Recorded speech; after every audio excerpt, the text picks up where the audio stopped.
वालों के मन में एक बड़ा उलझन सा एक प्रश्न खड़ा होता है।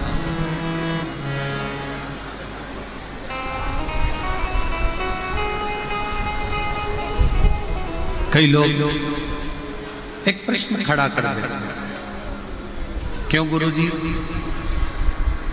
हम इतना पुण्य करते हैं, हम इतना भजन करते हैं, हम इतना कीर्तन करते हैं, हम इतना मंत्र जाप करते हैं, हम इतना नाम जाप करते हैं, हम इतना स्मरण करते हैं,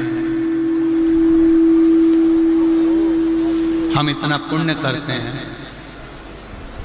हम भजन करते हैं, कीर्तन करते हैं, मंत्र जाप करते हैं, पुण्य करते हैं, और उसका फल भगवान बहुत लेट देता है, बहुत लेट, बहुत देर से देता है। और थोड़ा सा यदि पाप कर्म हो जाए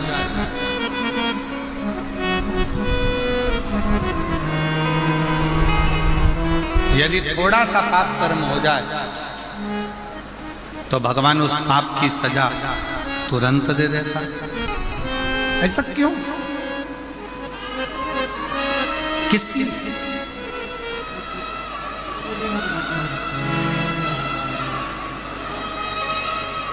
थोड़ा विचार करिएगा कि पुण्य करने पर उसका फल थोड़ा लेट मिलता है, पर पाप करने पर उसका फल,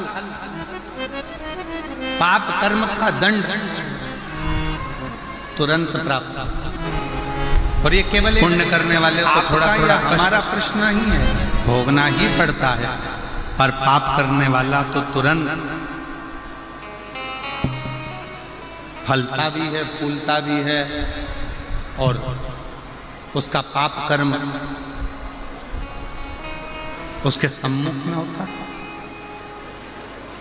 माँ जगत जननी जगदम्बा माता पार्वती जी ने उसी पल, उसी घड़ी, उसी क्षण कहा तो शिव जी ने उत्तर दिया।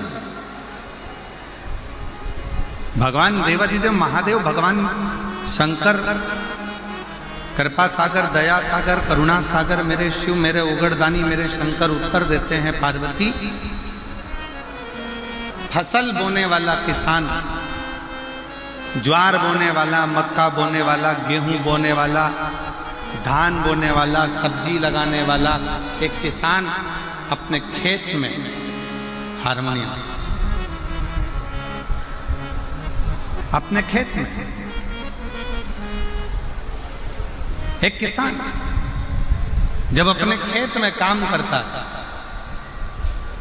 किसान जब अपने खेत में फसल लगा रहा होता है, आलू लगा रहा है, प्याज लगा रहा है, लहसुन लगा रहा है, मूंगफली लगा रहा है, सब्जी लगा रहा है, सोयाबीन लगा रहा है, धान बो रहा है, गेहूं बो रहा है, बाजरा बो रहा है, मक्का बो रहा है, किसान लेट आती है, किसान ने फसल लगाई, उसको आने में देरी होगी, पर किसान जैसे ही फसल लगाता है उस फसल के साथ में थोड़ा घास, थोड़ी दुर्बा, थोड़ी दूब, थोड़ा खरपतवार उसके साथ जन्म लेने लगता है, उसके साथ जन्म लेता है। अब जरा विचार करिएगा, किसान ने तो गेहूं लगाया, घास क्यों लगी? किसान ने तो बाजरा लगाया, खरपतवार क्यों लगी? किसान ने तो धान लगाया, उसके साथ में दूबा क्यों लगी? घास क्यों लगी? खरपतवार क्यों लगी? किस लिए? तो शंकर भगवान कहते हैं, भगवान देवाधिदेव महादेव शिव कहते हैं कि जो फसल लगाई है उसको लगने में समय लगता है, पर उस फसल के साथ में थोड़ा थोड़ा घास, थोड़ा थोड़ा खरपतवार, थोड़ा थोड़ा बेकार बेकार घास उसके साथ जन्म लेता रहता है, उसको कोई लगाता नहीं।